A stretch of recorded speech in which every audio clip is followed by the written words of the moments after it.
Assalamualaikum warahmatullahi wabarakatuh. Salam sejahtera untuk kita semua. Saya harap di pertemuan hari ini teman-teman dalam keadaan sehat walafiat. Baik, pertemuan kali ini kita akan membahas mengenai eksternalitas di dalam ekonomi mikro. Eksternalitas ini adalah suatu yang muncul apabila tindakan atau keputusan orang lain akan menjadi beban atau menjadi eksternalitas negatif atau memberikan manfaat sehingga dia menjadi eksternalitas positif kepada pihak lain. Sebagai contoh, polusi tanah, air, dan udara ini merupakan eksternalitas negatif dan juga hadirnya pabrik atau kawasan industri. Selanjutnya, ada eksternalitas meliputi external effect, neighbor effect, side effect, and spillover effect. Konsekuensi akan adanya eksternalitas ada yang pertama inefisiensi pasar, kemudian adanya munculnya pemanfaatan luar. Nah, jenis eksternalitas ini ada 4. Yang pertama itu adalah eksternalitas yang terjadi dari produsen ke produsen, jadi antar produsen. Kemudian juga dari produsen ke konsumen. Jika tadi ada hubungan antara produsen, kemudian sekarang ada hubungan antar produsen dan konsumen, berikutnya juga akan ada hubungan antara konsumen dan konsumen. Selanjutnya ada dari konsumen ke produsen. Nah, ini adalah dampak eksternalitas, yaitu efek atau dampak dari produsen terhadap produsen lain. Kemudian adanya dampak atau efek samping dari kegiatan produsen terhadap konsumen. Kemudian adanya efek atau dampak dari konsumen terhadap konsumen, dan adanya efek atau dampak dari konsumen terhadap produsen. Di mana ketika efek atau dampak yang terjadi antara produsen dengan produsen lain, ini akibat adanya aktivitas yang mengakibatkan terjadinya perubahan atau pergeseran fungsi produksi dari produsen ke produsen lain. Sebagai contoh adalah dampak atau efek dalam bentuk biaya pemurnian atau pembersihan air yang dipakai atau ether intake cleanup cost oleh produsen hilir yang terkena pencemaran akibat dari produsen hulu. Sebagai contoh di sini adanya pabrik yang mengandung limbah melalui sungai, sehingga ini akan mengganggu petani atau petambak. Kemudian juga setelah dari dampak atau efek dari produsen ke produsen lain, ada juga dampak dari atau efek dari produsen ke konsumen. Ini merupakan aktivitas yang berubah atau menggeser fasilitas atau fungsi utilitas atau pemanfaatan oleh rumah tangga konsumen, di mana sebagai contoh adalah adanya polusi suara. Kemudian juga adanya polusi udara akibat dari pabrik atau pembangunan dari suatu perusahaan. Kemudian menurunnya daya tarik alam atau amenity karena pertambangan. Kemudian bahan radiasi. Nah, selanjutnya juga adanya dampak atau efek dari konsumen ke konsumen lain, di mana adanya aktivitas seorang atau kelompok tertentu yang mempengaruhi atau mengganggu fungsi utilitas konsumen lain, jadi mengganggu fungsi kepuasan dari konsumen lain. Sebagai contoh di sini adanya pembakaran sampah oleh tetangga, kemudian bising suara radio atau televisi dari tetangga, dan asap rokok bagi rumah tangga bagi orang lain. Selanjutnya dampak atau efek dari konsumen ke produsen, di mana aktivitas konsumen mengganggu fungsi produksi suatu produsen atau kelompok produsen tertentu. Sebagai contoh, limbah rumah tangga yang dibuang ke sungai sehingga mengganggu usaha tertentu yang memanfaatkan air tersebut, misalnya usaha perikanan atau nelayan dan perusahaan air bersih. Nah, ini misalkan dari seorang akan membuat tambak, kemudian ini akan mengganggu perusahaan air bersih seperti itu. Kemudian bentuk eksternalitas menurut Baumol dan Oetes. Kemudian eksternalitas yang bisa habis atau depletable externality yaitu suatu dampak eksternal yang mempunyai ciri barang privat. Jika barang tersebut dikonsumsi oleh seorang individu, barang itu tidak bisa dikonsumsi oleh orang lain. Kemudian eksternalitas yang tidak habis atau undepleted externality, yaitu eksternal yang memiliki ciri barang publik atau public goods, yaitu konsumsi terhadap barang tersebut tidak akan mengurangi konsumsi barang bagi orang lain. Kemudian ada eksternal negatif dan positif. Jadi di eksternalitas adalah biaya atau manfaat yang muncul dari proses produksi atau konsumsi tetapi berkaitan pada orang lain. Biaya atau manfaat tidak dimasukkan dalam bagian biaya produksi atau manfaat konsumsi. Di sana ada eksternalitas negatif dan eksternalitas positif, di mana eksternalitas negatif merupakan kegiatan produksi atau konsumsi yang menciptakan biaya eksternal, sedangkan eksternalitas positif adalah kegiatan produksi atau konsumsi yang menciptakan manfaat eksternal. Jadi perbedaannya jika dia adalah eksternalitas negatif, dia akan memunculkan biaya eksternal yang tidak berakibat tidak memberikan atau dimasukkan sebagai biaya produksi. Kemudian akibat dari eksternalitas, adanya kerugian atau keuntungan yang tidak dimasukkan ke dalam perhitungan ekonomi, sehingga menyebabkan inefisiensi dalam alokasi faktor produksi. Kemudian contoh eksternalitas. Eksternalitas negatif, siapa pelaku dan penerima akibat. Nah, yang pertama terjadinya kerusakan lingkungan hidup. Terjadinya kerusakan lingkungan hidup ini bisa disebabkan oleh dua macam pelaku. Yang pertama adalah produsen, yang kedua juga dari sisi konsumen. Yang pertama produsen, misalkan dia membuang limbah hasil pabriknya ke sungai, ke tanah, ataupun ke laut, atau dia menyebabkan polusi udara. Ini efek dari produsen yang menyebabkan kerusakan lingkungan. Sedangkan lalu bagaimana konsumen? Mengapa dia bisa menyebabkan kerusakan lingkungan? Banyak hal. Yang pertama, konsumen ini bisa setelah mengkonsumsi produknya, dia membuang bungkusnya sembarangan, sehingga ini mencemari lingkungan. Kemudian bisa saja dapat menyebabkan sampah-sampah ini berada di laut, kemudian menyebabkan kerusakan lingkungan di laut, dan juga misalkan seorang produsen ini merokok, ini juga menyebabkan salah satu kerusakan lingkungan. Kemudian kemacetan jalan. Kemacetan jalan juga bisa disebabkan oleh konsumen yang mengkonsumsi atau menggunakan atau membeli kendaraan bermotor secara berlebihan. Misalkan seseorang yang sudah mempunyai mobil, dia membeli mobil lagi untuk di dalam satu keluarga, setiap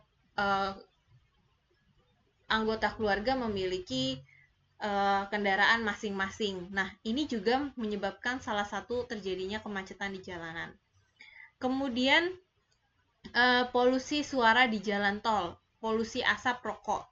Nah, kemudian juga polusi suara ini bisa disebabkan oleh konsumen yang melakukan klakson kendaraan akibat macet. Kemudian polusi asap rokok juga dapat disebabkan oleh konsumen dan produsen yang menjual dan konsumen yang membeli.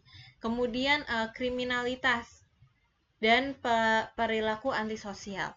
Selanjutnya eksternalitas positif, di mana eksternalitas ini bisa memberikan keuntungan kepada seseorang atau bersifat positif, memberikan hal yang positif terhadap orang lain. Siapa pelaku dan penerima akibatnya? Yang pertama adalah penelitian. Biasanya dilakukan oleh seorang peneliti atau orang yang berada di bidang pendidikan yang ingin meneliti sesuatu. Misalkan teman-teman sekalian seorang mahasiswa yang ingin melakukan research atau penelitian dan hasilnya diaplikasikan ke masyarakat, sehingga masyarakat dapat menikmati hasil dari penelitian teman-teman sekalian. Kemudian imunisasi diciptakan oleh ilmuwan, kemudian diadopsi oleh pihak kesehatan, kemudian diaplikasikan atau dinikmati oleh konsumen. Kemudian pelatihan atau pendidikan yang biasanya diselenggarakan oleh pihak swasta atau negara, kemudian dinikmati oleh masyarakat. Gerakan lingkungan hidup ini diprakarsai biasanya oleh aktivis-aktivis lingkungan atau masyarakat yang peduli terhadap lingkungan. Ini akan dinikmati oleh seluruh komponen masyarakat. Kemudian efisiensi pasar dan kegagalan pasar.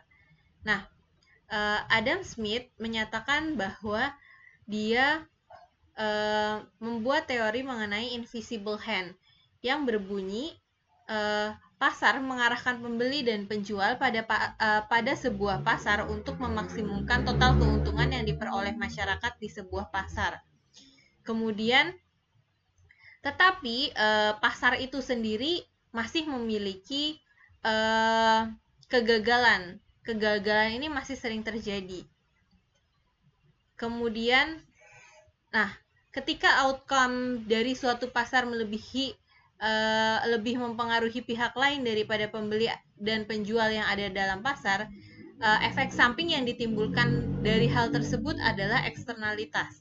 Nah, eksternalitas menyebabkan pasar menjadi tidak efisien dan selanjutnya gagal untuk memaksimumkan total surplusnya.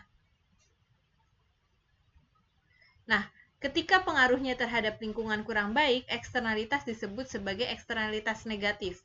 Sedangkan ketika pengaruhnya pada lingkungan mendapatkan manfaat atau eksternalitas ini disebut positif. Nah, eksternalitas muncul ketika seseorang terlibat dalam suatu kegiatan yang mempengaruhi kesejahteraan, meskipun tidak secara langsung dan belum membayar maupun belum menerima kompensasi atas dampak tersebut. Kemudian, eksternalitas positif di dalam suatu produksi. Ketika manfaat eksternalitas ini dapat dirasakan oleh lingkungan, maka eksternalitas ini menjadi positif. Nah, biaya sosial dari proses produksi yang lebih kecil dari biaya yang dikeluarkan oleh perusahaan dan konsumen. Kemudian, teknologi spillover. Teknologi spillover adalah salah satu tipe eksternalitas positif yang terjadi ketika inovasi yang dilakukan oleh perusahaan tidak hanya bermanfaat bagi perusahaan itu sendiri, tetapi menambahkan hasanah pengetahuan dan bermanfaat bagi masyarakat secara umum. Nah, ini adalah gambaran tentang eksternalitas positif, di mana potongan kurva permintaan dan kurva sosial menunjukkan tingkat output yang optimal. Nah, tingkat output yang optimal ini lebih besar dari kuantitas keseimbangan, sehingga pasar menyediakan kuantitas lebih sedikit daripada yang diinginkan oleh masyarakat. Sehingga biaya sosial dari produksi lebih kecil dari biaya yang dikeluarkan oleh produsen dan konsumen. Kemudian internalisasi dari eksternalitas yang berupa subsidi. Pemerintah seringkali menggunakan subsidi sebagai metode utama untuk mencoba menginternalisasikan eksternalitas positif. Jadi, ketika eksternalitas itu positif, biasanya pemerintah memberikan subsidi atau bantuan atau keringanan kepada pihak yang memberikan eksternalitas yang bersifat positif ini ke lingkungan dan masyarakat. Selanjutnya ada kebijakan teknologi atau intervensi pemerintah dalam perekonomian bertujuan untuk memperkenalkan teknologi enhancing dalam institusi disebut dengan dengan kebijakan teknologi. Kemudian patent law. merupakan bentuk kebijakan teknologi yang memberikan perlindungan hak paten pada individu atau perusahaan yang menghasilkan penemuan. Hak paten ini kemudian disebut sebagai internalisasi dari eksternalitas. Internalisasi dari eksternalitas produksi biasanya juga berupa pajak yang merupakan alat utama yang digunakan untuk internalisasi eksternalitas negatif. Nah, subsidi ini merupakan alat utama yang digunakan untuk internalisasi eksternalitas positif. Ini adalah bentuk polusi dan sosial optimum, di mana pada saat supply berada di titik ini dan demand berpotongan pada titik equilibrium yang membentuk permintaan pasar, ini membuat equilibrium dan permintaan pasar seimbang pada titik ini. Kemudian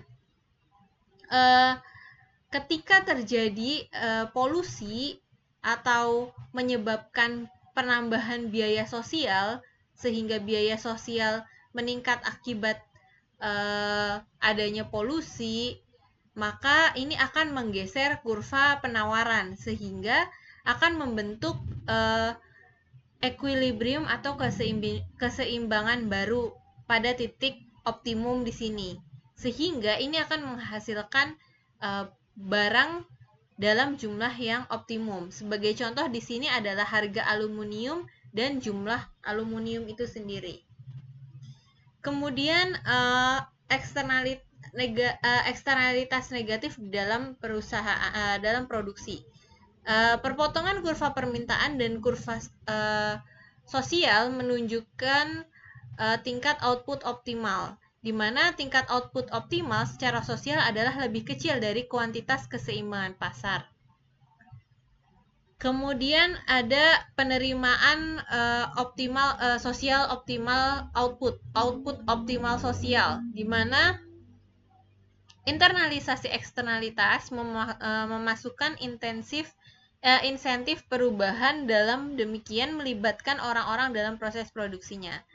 Kemudian pemerintah dapat melakukan internalisasi suatu eksternalitas dengan mengenakan keringanan pajak terhadap produsen untuk yang berhasil mengkonversi kuantitas keseimbangan dalam kuantitas keseimbangan secara sosial. Nah, apa sih solusi dari eksternalitas? Salah satunya ada pajak. Kemudian juga ada peraturan perundang-undangan. Kemudian ada perundingan dan tawar-menawar swasta. Selanjutnya ada peraturan langsung dari pemerintah dan CSR atau Corporate Social Responsibility. Baik, sekian yang dapat saya sampaikan. Jika ada yang kurang, saya mohon maaf, dan jika ada pertanyaan dapat dilakukan di forum diskusi. Selebihnya, wassalamualaikum warahmatullahi wabarakatuh.